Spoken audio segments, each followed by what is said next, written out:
Hello everyone, welcome to Keystone IAS Academy. In this video, we are going to see Jan 5th, 2026 and Jan 6th, 2026 The Hindu newspaper kana important topics kana discussions பார்க்கலாம். And this video carries 4 mains practice question. So try to write at least 2 questions by today itself because all 4 are mains topics. So at least வந்து இன்னைக்குள்ள 2 mains question ஆவது ஒரு practice பண்ணி பாருங்க.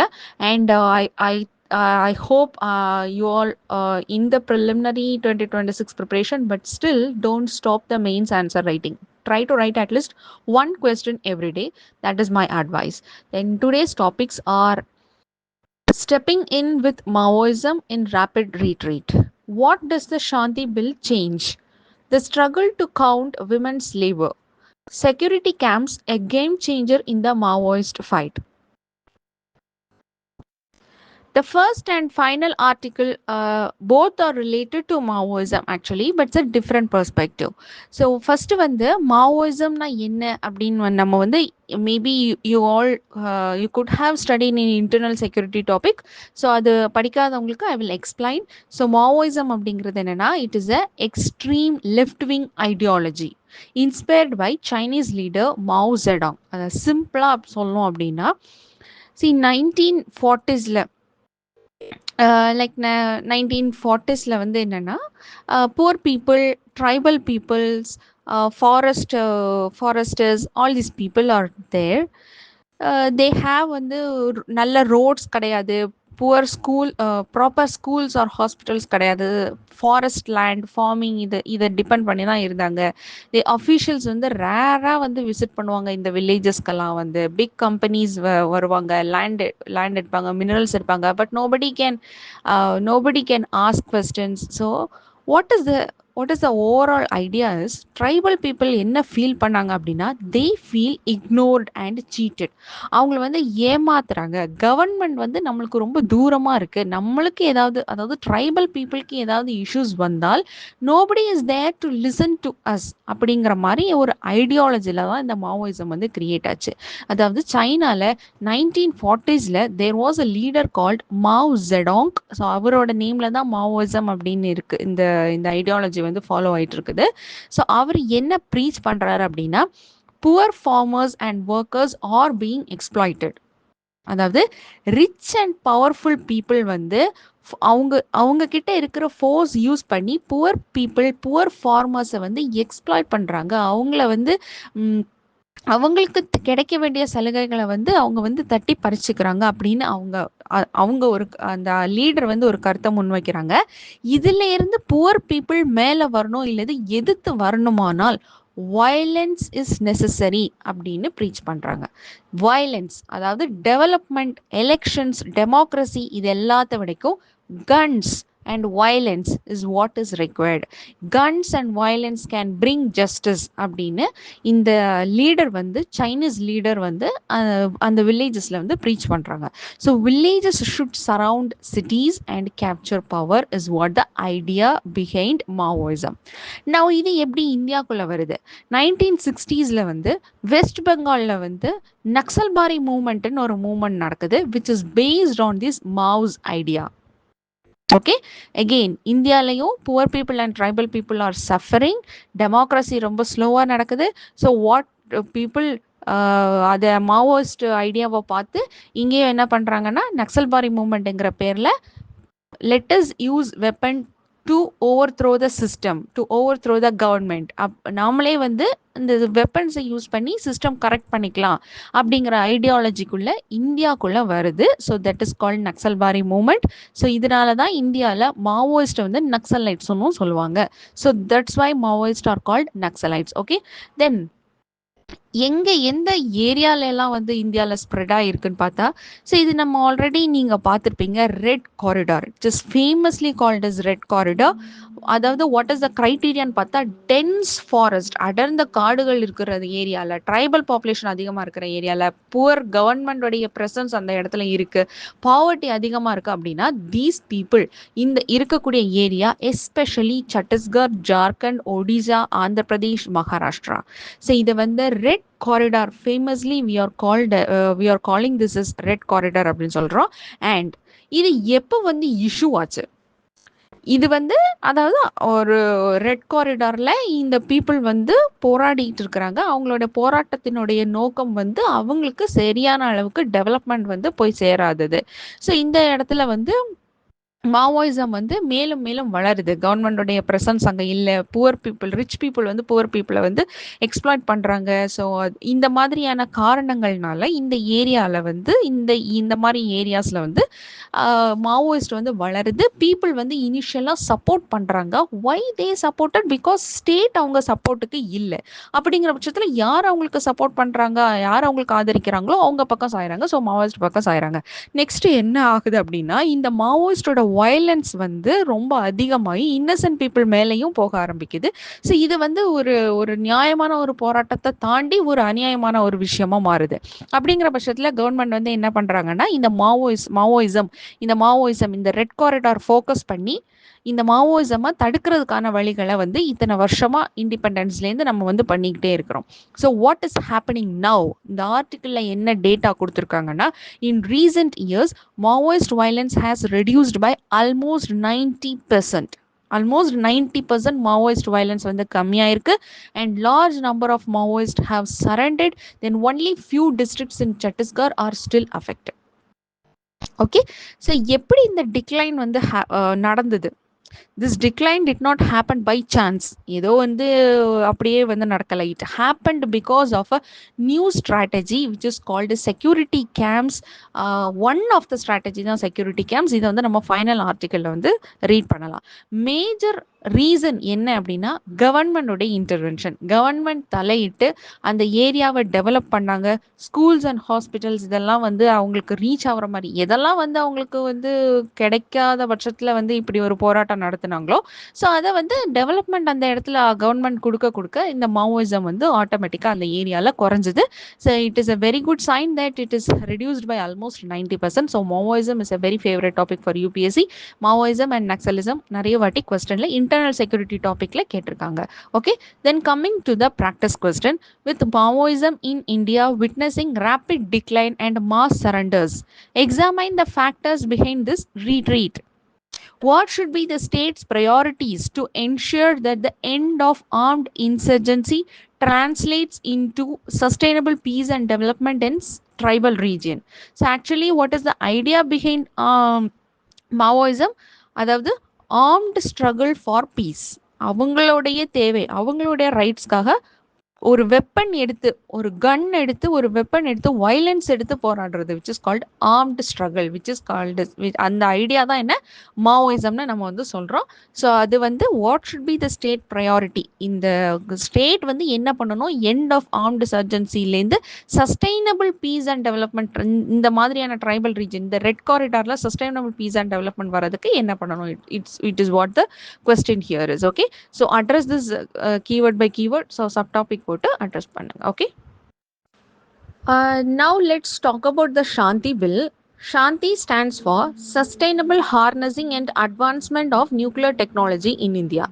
அதாவது nuclear எனர்ஜியை reform பண்ணும். நியூக்ளியர் டெக்னாலஜி இந்தியாக்குள்ளே இருக்கிறத ஒரு ரிஃபார்ம் கொண்டு வரதுக்காக மேஜராக இந்த சாந்தி பில் வந்து இன்ட்ரடியூஸ் பண்ணாங்க. Then why is is nuclear energy is that much important அப்படின்னா, வித் டேட்டா நம்ம பார்த்துருக்கோம். So please go and note that data again, read that data again. Okay, so நான் இங்கே மென்ஷன் பண்ணல, you just go and read. So India needs electricity for industries, cities, development, all these things இல்லையா? So electricity generate பண்ணுறதுக்கு we have multiple sources. Already நம்ம வந்து கோல் மூலமாக பண்ணிகிட்டு இருக்கிறோம். ஸோ அதனால பொல்யூஷன் நிறைய இருக்குது, ரா மெட்டீரியல் காஸ்ட் அதிகமாக இருக்குது, நிறைய இஷ்யூஸ் இருக்குது. ரினியூவபிள் ரிசோர்ஸஸ்க்கு போகலான்னு பார்த்தா solar and wind depend on weather, there is a drawback. Oil and gas are imported. So இந்த மாதிரியான சின்ன சின்ன ட்ராபேக்ஸ், இந்த மாதிரியான எலக்ட்ரிசிட்டி ஜென்ரேஷனில் இருக்கக்கூடிய ட்ராபேக்ஸை ஓவர் கம் பண்ணுமானால் nuclear energy is a very good source அப்படின்னு கவர்மெண்ட் வந்து சொல்கிறாங்க. Which gives continuous power, which produces very less carbon emissions, so which also அதாவது boosting nuclear energy for electricity generation also helps achieve net zero by 2070. அதாவது எவ்வளோ carbon emissions நம்ம பண்ணுறோமோ அவ்வளோ தூரத்துக்கு நம்ம கார்பன் வந்து ரீஸ்டோர் பண்ணியிருக்கணும். That is called net zero. So carbon எமிஷன்ஸை அதே டைமில் கம்மி பண்ணவும் செய்யணும். ஸோ நியூக்ளியர் எனர்ஜிக்கு ஷிஃப்ட் ஆகும்போது கண்டிப்பாக வந்து கோல்லேருந்து நியூக்ளியர் எனர்ஜி ஷிஃப்ட் ஆகும்போது அதில் கம்மியாகும். So what was the situation earlier? இதுக்கு அடுத்தால நீங்கள் பார்க்க வேண்டியது, ஸோ கரண்ட்டாக எவ்வளோ எலக்ட்ரிசிட்டி நியூக்ளியர் எனர்ஜிலேருந்து ஜென்ரேட் பண்ணுறோம், என்னென்ன கவர்மெண்ட் இனிஷியேட்டிவ்ஸ் வந்து ஓகே, என்னென்ன கவர்மெண்ட் இனிஷியேட்டிவ்ஸ் வந்து நியூக்ளியர் எனர்ஜியை எனர்ஜிலேருந்து எலக்ட்ரிசிட்டி எடுக்கிறதுக்காக என்னென்ன கவர்மெண்ட் இனிஷியேட்டிவ்ஸ் ஆல்ரெடி இருக்குது, அது எப்படி பெர்ஃபார்ம் பண்ணுறாங்க, என்னென்ன ஸ்கீம்ஸ் இருக்குது அப்படிங்கிறத நீங்கள் வந்து இந்த இடத்துல நீங்கள் நோட் பண்ணணும். இது நம்ம ஆல்ரெடி பார்த்துருக்குறோம். ஓகே, ஸோ என்ன கெப்பாசிட்டி நம்மக்கிட்ட இருக்குது? Actually 1.5% installed capacity. ஸோ அது வந்து என்ன ஸ்கீம்ஸ்லாம் இருக்குது அப்படின்னா, ஸ்மால் மாடுலர் ரியாக்டருக்கு வந்து 20,000 crore மிஷன் நம்ம ஸ்பெண்ட் பண்ணியிருக்கிறோம். Then lot of schemes is there இல்லையா? ஸோ அந்த மாதிரி என்ன ஸ்கீம்ஸ் கவர்மெண்ட் இனிஷியேட்டிவ்ஸ் இருக்குன்னு நம்ம பார்க்கணும். ஓகே, நவ் இப்போ இந்த சாந்தி பில் இன்ட்ரடியூஸ் பண்ணுறதுக்கான மெயின் ரீசன் ப்ரைவேட் செக்டரை நியூக்ளியர் எனர்ஜிக்குள்ளே கொண்டு வரது. ஸோ அப்போ சிச்சுவேஷன் முன்னாடி எப்படி இருந்துச்சு? 100% கண்ட்ரோல்டு பை த கவர்மெண்ட். அதாவது ஒரு நியூக்ளியர் எனர்ஜி, ஒரு நியூக்ளியர் பவர் பிளான்ட்டை வந்து ஸ்டார்ட் பண்ணி அதை ஆப்ரேட் பண்ணி அதை ரன் பண்ணுறதுக்கு வந்து அந்த 100% கவர்மெண்ட் மட்டும்தான் பண்ண முடியும். Which is a monopoly, only one company, NPCIL, nuclear power corporation of India limited. So இந்த ஒரே ஒரு கம்பெனி தான் குட் ஆப்ரேட் நியூக்ளியர் பிளான்ட்ஸ். இப்படி தான் வந்து இந்தியாவில் இருக்கக்கூடிய ஸ்டேட்டஸ். ப்ரைவேட்டோ இல்லை ஃபாரின் கம்பெனிஸோ நியூக்ளியர் எனர்ஜியோ இல்லை நியூக்ளியர் பவர் பிளான்ட்டோ வந்து ரன் பண்ண முடியாது இந்தியாவில். இது எப்போ சாந்தி பில் இன்ட்ரடியூஸ் ஆகிறதுக்கு முன்னாடி வரைக்கும். So what is the main reason அப்படின்னா, லைபிலிட்டி லாஸ். இப்போ சப்போஸ் நியூக்ளியர் ஆக்சிடென்ட் நடந்தது அப்படின்னா, this companies had unlimited responsibility. இந்த கம்பெனினால அவ்வளோ தூரம் ரெஸ்பான்சிபிலிட்டி எடுத்துக்க முடியாதுங்கிறதுனால கவர்மெண்ட் தான் இந்த மேஜர் செக்டரை வச்சுருந்துச்சு. இப்போ இந்த சாந்தி பில் என்ன பண்ணியிருக்கு, சாந்தி பில்லோட ஃபீச்சர்ஸ் என்னன்னா, which allows private Indian companies to participate. To how much extent, எவ்வளோ தூரத்துக்கு வந்து பார்ட்டிசிபேட் பண்ணலாம்னா 51%, அதாவது 100% கவர்மெண்ட் மட்டுமே வச்சுக்கிட்டு இருந்த ஒரு கம்பெனியில் 51% கவர்மெண்ட்டுக்கும் 49% ப்ரைவேட் பார்ட்டிசிபேஷன் வந்து அலோவ் பண்ணியிருக்காங்க. அதே போல் ஃபாரின் சப்ளையர்ஸும் வந்து எக்யூப்மெண்ட்ஸ் வந்து சப்ளை பண்ணலாம் ஃபாரின்லேருந்து. ஓகேவா? ஸோ 49% ப்ரைவேட் பார்ட்டிசிபேஷன் உள்ளே வந்திருக்கு. ஓகே, ஸோ ஃபண்ட் நம்மளுக்கு வரும், new innovation, new fast work நடக்கும். ஸோ ப்ரைவேட் செக்டர் எப்போயுமே உள்ளே வரும்போது அதுக்கு உண்டான சில சேலஞ்சஸ் இருக்கும், அதுக்கு உண்டான சில good things is going to happen இல்லையா? ஸோ அதை நம்ம பார்த்து வச்சுக்கணும். பட் ஸ்டில், இது நம்ம ஆல்ரெடி பார்த்தோம், பட் ஸ்டில் இந்த சாந்தி பில்லையே கவர்மெண்ட் ரெகுலேட்ஸ் ஃபியூ திங். நம்ம ப்ரைவேட் செக்டர் பார்ட்டிசிபேஷன் 49% கொடுத்தாலும் கவர்மெண்ட் கிட்ட நியூக்ளியர் ஃபியூவல் ரா மெட்டீரியல் ரிலேட்டடாக உள்ளது, then waste management, safety and licensing, இந்த 4 ஏரியாவும் கவர்மெண்ட் மட்டும்தான் கண்ட்ரோல் பண்ணோம். இந்த 4 ஏரியாக்குள்ள ப்ரைவேட் செக்டரோடைய 49% வராது. ஸோ இதுவும் இந்த பில்ல கிளியராக சொல்லியிருக்காங்க. ஆல்சோ சேஃப்டி அண்ட் ரெகுலேஷனுக்கு வந்து அட்டாமிக் எனர்ஜி ரெகுலேட்டரி போர்டுக்கு வந்து ஸ்டாட்யூட்டரி பவர் கொடுத்துருக்காங்க. So what will happen, it becomes accountable to parliament. So which regulates safety, regulation and emergency response, giving statutory power to this body. அதுக்கு ஒரு power கொடுக்க, regulate பண்ணுற ஒரு power கொடுக்கறது very very important. So that is also mentioned in the what is that mentioned in the Shanti bill இல்லையா? So இந்த Shanti பில்லோடைய plus இதெல்லாம், இதோட மைனஸ், அதாவது இதோட ட்ராபேக்ஸ் ஏற்கனவே நம்ம பார்த்துருக்கோம். ஸோ இந்த ஆர்டிக்கிளில் பர்டிகுலர்லி அது என்ன டாப்பிக்கில் கொடுத்துருக்காங்கன்னா, opposition is opposing the bill. why opposition is opposing the bill அப்படின்னு சொல்லிட்டு few reasons கொடுத்துருக்காங்க. and those reasons நீங்கள் வந்து challenges for this bill or concerns of this bill அந்த டாபிக் கீழே நீங்கள் எழுதிக்கலாம். ஸோ இதை ஏற்கனவே நம்ம டிஸ்கஸ் பண்ணவும் செஞ்சுருக்கோம். So let's have a quick recap. So first point, ஏன் அப்போசிஷன் இந்த பில்லை வந்து இது பண்ணுறாங்க, what are the concerns associated with this பில்னு பார்க்கலாம். ஃபர்ஸ்ட் வந்து ரிமூவல் ஆஃப் சப்ளையர் லைபிலிட்டி. இது நம்ம ஆல்ரெடி சொல்லியிருக்கிறேன். அதாவது இப்போ வந்து ஒரு ஒரு ஒரு நியூக்ளியர் பவர் பிளான்ட் வந்து ரன் பண்ணுறாங்க. அந்த நியூக்ளியர் பவர் பிளான்ட்டுக்கு வந்து ஒரு எக்யூப்மெண்ட் வந்து ஒரு சப்ளையர் கொண்டு வந்து கொடுக்குறாங்க. அதை ஸ்டார்ட் பண்ணுறதுக்கு எக்யூப்மெண்ட்ஸ்லாம் தேவை இல்லையா? ஸோ அப்போ வந்து ஒரு ஒரு ஃபாரின் சப்ளையரோ இல்லை ஒரு ப்ரைவேட் சப்ளையர் வந்து ஒரு எக்யூப்மெண்ட்டை கொண்டு வந்து கொடுக்குறாங்க. பட் அந்த எக்யூப்மெண்ட் ஃபால்ட்டாக இருக்குது. அந்த நியூக்ளியர் பவர் பிளான்ட் ரன் ஆன பின்னாடி அந்த ஃபால்ட்டி எக்யூப்மெண்ட்னால ஒரு ஆக்சிடென்ட் நடக்குது அந்த பவர் பிளான்ட்ல. அப்போ இதுக்கு யார் லைபிள்? யார் வந்து பொறுப்பெடுத்துக்கிறது? யார் ரெஸ்பான்சிபிள்? அந்த ஃபால்ட்டி எக்யூப்மெண்ட் கொண்டு தந்த சப்ளையரா, இல்லை அதை ரன் பண்ணிட்டு இருக்கிற, இதை ஆப்ரேட் பண்ணிட்டு இருக்கிற கவர்மெண்ட் கம்பெனியா, இல்லை இப்போ வந்து ப்ரைவேட் செக்டர் கலந்துருக்கக்கூடிய ப்ரைவேட் கம்பெனியா, இல்லை அதை வந்து எடுத்துக்கக்கூடிய சப்ளையரா? இப்போ இப்போ இந்த இந்த சாந்தி பில்ல என்ன சொல்லியிருக்காங்கன்னா, சப்ளையருக்கு அந்த லயபிலிட்டி இல்லை. ஃபால்ட்டி எக்யூப்மெண்ட்னால ஒரு ஆக்சிடென்ட் நடந்தால் சப்ளையர் அதுக்கு பொறுப்பு கிடையாது. அதனுடைய காம்பன்சேஷன், அதனுடைய ரெஸ்பான்சிபிலிட்டிக்கான செலவு செய்ய வேண்டியது வந்து ரன் பண்ணிட்டு இருக்கக்கூடிய கம்பெனி தான் பண்ணணும் அப்படின்னு சொல்லியிருக்காங்க. அண்ட் தட் டூ, இப்போ ப்ரைவேட்டும் இருக்குது, கவர்மெண்ட்டும் இருக்குது ரன் பண்ணிட்டு இருக்கக்கூடிய கம்பெனியில். அப்போ கவர்மெண்ட்டுக்கு எவ்வளோ ஷேர் வருது, ப்ரைவேட்டுக்கு எவ்வளோ ஷேர் வருதுன்னு பார்த்தா, ப்ரைவேட்டுக்கு வந்து லோ காம்பன்சேஷன் கேப்ஸ் தான் இருக்குது. அதாவது நியூக்ளியர் ஆக்சிடென்ட் எக்ஸாக்ட் நம்பர் எல்லாம் ஆல்ரெடி நம்ம ஆர்டிக்கலில் பார்த்துருக்கோம். டு ரிமைண்ட் பண்ணுறதுக்காக சொல்கிறேன், விச் இஸ் 3000 crore தான் வந்து ப்ரைவேட் ஸ்பெண்ட் பண்ணோம். பட் நியூக்ளியர் ஆக்சிடென்ட் நடந்தால் the casualties can go up to 50,000 crore அளவுக்கு போகும். ஸோ ஒன்லி 3000 crore தான் வந்து காம்பன்சேஷன் கேப் வந்து இருக்குது. பட் பாக்கி வந்து கவர்மெண்ட் வந்து டேக் ஓவர் பண்ணிக்கும். Then RTI dilution, nuclear information becomes restricted. Then worker safety concerns எல்லாம் இருக்குது, because labour laws gets weakened. So what's the overall key takeaway? Overall article argues is profit is being prioritized over public safety. ஒரு சேஃப்டியை வந்து public சேஃப்டியை வந்து கொடுத்து profit வந்து மையப்படுத்துகிறோம். அதனால தான் private செக்டரை இப்படி ஒரு டேஞ்சரான செக்டருக்குள்ளே நம்ம வந்து ப்ரைவேட் செக்டரை அலோவ் பண்ணுறாங்க அப்படின்னு கவர்மெண்ட் மேலே வைக்கக்கூடிய ஒரு அக்யூசிஷன் மாதிரியான ஒரு ஆர்டிக்கிள் தான் இந்த article. But what you have to look into is about what is Shanti bill, what are the features of the Shanti bill, what are the advantages, what are the disadvantages, or you can say what are the good things or positives and negatives, then criticism, then way forward. ஸோ இவ்வளவு இந்த ஃபார்மெட்டில் நீங்கள் வந்து பார்த்து வச்சுக்கோங்க. Coming to the practice question, the Shanti Bill marks the most significant restructuring of India's nuclear sector since independence. Explain what the Shanti Bill changes with respect to sector openness, regulation, liability, and self-reliance. Self-reliance, which is very important. Okay.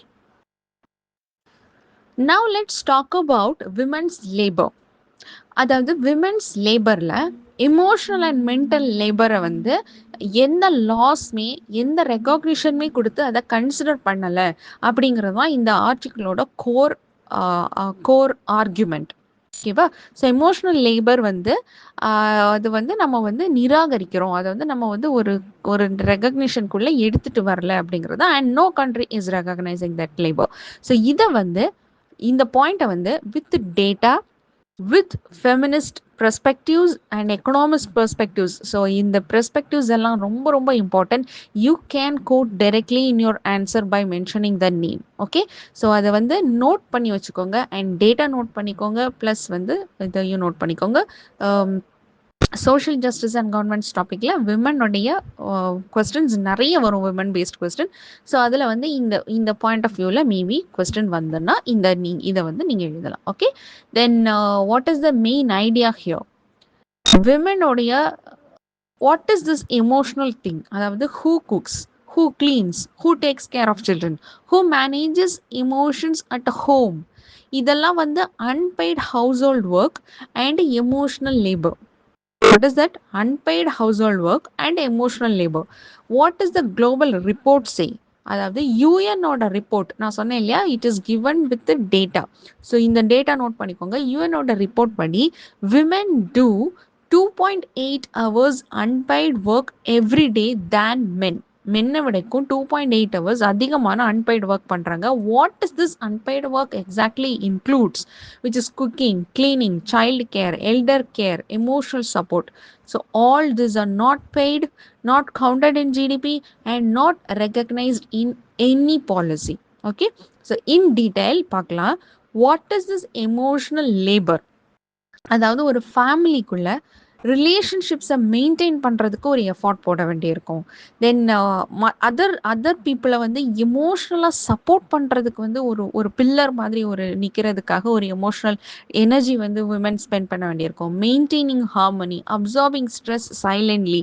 See, all these things requires the effort. All these things requires emotions. All these things requires energy. So all these are emotional labor. இந்த labour வந்து invisible, continuous and mentally exhausting. So what about the laws? What about the economist perspectives? So இதெல்லாம் வந்து நீங்கள் mains answer எழுதுறதுக்கான exact points. So please note it down. Then very few countries recognise this unpaid work. For example, Bolivia. Bolivia recognizes housework as economic activity. Then Argentina gives pension credits to women for child rearing. But India அந்த மாதிரி எந்த லாவுமே இல்லை. And no country recognizes the emotional labor. Okay. But Indian courts வந்து it is slowly changing now. For example, Madras high court 2023 என்ன சொன்னாங்கன்னா, house hold work வந்து ஃபேமிலியோட வெல்த்துக்காக contribute பண்ணக்கூடிய ஒரு விஷயம் தான் household work. So women also deserve equal property rights அப்படின்னு வந்து அனௌன்ஸ் பண்ணியிருந்தாங்க. Okay, so what is the key message here? And very important thing to you can note down here is the perspectives from the feminist political economy perspectives from Nancy Fraser and Antonella Picho. You can mention that name and write down their ideology. So whenever sociology answersலாம் நீங்கள் வந்து இந்த மாதிரி mention பண்ணியே நீங்கள் வந்து எழுதுறதுக்கு உங்களோட answer வந்து ஒரு வேல்யூ ஆடடாக தெரியும். So just note it down. Then coming to the practice question, unpaid and emotional labor performed by women is central to economic production. It remains invisible in policy frameworks. Discuss with reference to India. And the final article is again connecting back to Maoism. So மாவோயிசம்னா என்னங்கிறத நம்ம டீட்டெயிலாக பார்த்தோம். இந்த மாவோயிசம் வந்து stop பண்ணுறதுக்காக, இந்த red corridor வந்து ஒரு டெவலப்டு ஏரியாவாக மாற்றுறதுக்காக இந்த கவர்மெண்ட் வந்து என்னென்ன ஸ்டெப்ஸ்லாம் எடுத்திருக்காங்கன்னு நம்ம பார்த்தோம். அதில் ரொம்ப முக்கியமான ஸ்டெப் தான் security camps. So what is the security camps? அதாவது இந்த அஃபெக்டட் ஏரியாஸில் பெர்மனண்ட் கேம்ப் போட்டு போலீஸ் அண்ட் ஃபோர்ஸஸ் வந்து அங்கவே வந்து ஸ்டே பண்ணிடுறாங்க. They set up in remote Maoist areas which is located close to villages. இந்த வில்லேஜஸ்க்கு ரொம்ப பக்கத்துலேயே வந்து ஸ்டே பண்ணியிருக்காங்க செக்யூரிட்டி கேம்ப்ஸ் போட்டு. ஸோ இனிஷியலாக பீப்புள் வந்து அந்த ரெஸ்ட்ரிக்ட் பண்ணாங்க. ஆப்வியஸ்லி பீப்புள் வில் ரெஸ்ட்ரிக்ட் இல்லையா? ஸோ நம்ம பக்கத்தில் ஒருத்தர் வந்து நம்மளை கண்ட்ரோல் பண்ண வரும்போது கண்டிப்பாக ரெசிஸ்ட் பண்ணுவாங்க. But later things has changed. இந்த செக்யூரிட்டி கேம்ப்ஸ் வந்து என்ன எப்படி வந்து அந்த சுச்சுவேஷனை சேஞ்ச் பண்ணிச்சு அப்படின்னா, which gives more security for the people. மாவோயிஸ்ட்னால, அதாவது வயலன்ஸ் பயன்படுத்துகிறவங்கனால வந்து ஃப்ரீயாக அந்த இடத்துல மூவ் பண்ண முடியாதப்ப செக்யூரிட்டி அதிகமாச்சு. Faster response, forces could respond quickly to attacks. ஏதாவது அட்டாக் நடந்ததுன்னா இமீடியட்டாக அந்த ஃபோர்ஸ் வந்து அந்த இடத்துலேருந்து ரெஸ்பாண்ட் பண்ணுறதுக்கு வழிவகுத்துச்சு. அண்ட் சைக்காலஜிக்கல் இம்பேக்ட், அதாவது பீப்புளுக்கு வந்து கவர்மெண்ட் வந்து ஒரு ஒரு ரீச்சபிளான ஒரு இடத்துல கிடைச்சாங்க. பீப்புள் வந்து கவர்மெண்ட் வந்து ஒரு ஸ்ட்ராங்கர் ஏஜென்ட்டாக பார்த்தாங்க. இது வரைக்கும் அந்த மாவோயிசமோட மேஜர் ஐடியாவே என்ன? கவர்மெண்ட்டை நம்மளால நெருங்க முடியல, ரிச் பீப்புள் வந்து நம்மளை வந்து எக்ஸ்ப்ளாய்ட் பண்ணுறப்ப நாம் வந்து எங்கே போய் வந்து நம்மளுடைய ரைட்ஸை பெற்றுக்கொள்வது அப்படிங்கிறது வந்து அவங்களுக்கு வந்து தெரியாமல் இருந்துச்சு. இப்போ வந்து கவர்மெண்ட் வந்து அவங்க டெவலப்மெண்ட் மூலமாக ரொம்ப க்ளோஸாக வரும்போது, okay government is the strongest agent அப்படிங்கிறத பீப்புள் புரிஞ்சுக்க ஆரம்பிச்சாங்க. ஸோ மாவோயிஸ்டுக்கு பவர் வந்து கம்மியாச்சுது. தென் பெட்டர் இன்டெலிஜென்ஸ், தென் டெவலப்மெண்ட் ஃபாலோவுடு. இந்த செக்யூரிட்டி தொடர்ந்து டெவலப்மெண்ட், மொபைல் டவர்ஸ் வந்துச்சு. கவர்மெண்ட் அஃபீஷியல்ஸ் அந்த வில்லேஜஸில் ரீச் ஆனாங்க ஈஸியாக. ரோட்ஸ் கண்டக்ட் பண்ணாங்க, ரோட்ஸ் வந்து நடந்துச்சு. Then civil administration written like collectors, doctors, teachers, இந்த மாதிரியான அட்மினிஸ்ட்ரேட்டிவ் கெப்பாசிட்டி இருக்கக்கூடிய பீப்புள் எல்லாம் ரொம்ப அப்ரோச்சபிளாக, ரொம்ப ரீச்சபிளான அந்த வில்லேஜஸ்குள்ளே நுழைஞ்சாங்க. ஸோ இப்போ செக்யூரிட்டி கேம்ப்ஸ் வந்து ஓரளவுக்கு மாற்றிருக்கு. செக்யூரிட்டி இஸ் தேர் அப்படின்னா என்ன அர்த்தம்? செக்யூரிட்டி மீன்ஸ் வயலன்ஸ் இந்த ஏரியாவில் கம்மியாயிருக்கு. அப்போ இது மட்டும் போதுமா? What the article says, security alone is not enough. Because இப்போ செக்யூரிட்டி இருக்கு, பீப்புளுக்கு நடுவில் வயலன்ஸ் இல்லை, பீஸ் இருக்கு. Now what is the next step? We have to move towards the development. So for this development people will ask land rights, forest rights, development, justice, all these things are important. So இதெல்லாம் வந்து நம்ம அந்த இடத்துல நிலைநாட்டணும்னா என்ன பண்ணோம்? What is the next step is implement PESA Act, implement Forest Rights Act, respect tribal dignity. So all these things are important. Okay, this is what the overall idea. அதாவது security மட்டும் முக்கியம் இல்லை, செக்யூரிட்டினால பீஸ் வந்திருக்கு. What the next? இந்த governance sustain ஆகணுமானால் we have to give the development for this area. Okay, so development நம்ம இந்த இடத்துல கொடுக்கணும். தென் ஒன்லி இந்த இது வந்து சஸ்டெயினபிளாக இருக்கும். Okay, coming to the practice question, the establishment of security camps has been a game changer in India's fight against left-wing extremism. Critically examine. Also discuss the challenges that remains for achieving sustainable peace. Okay, so that's all for today. See you in the next class. Thank you.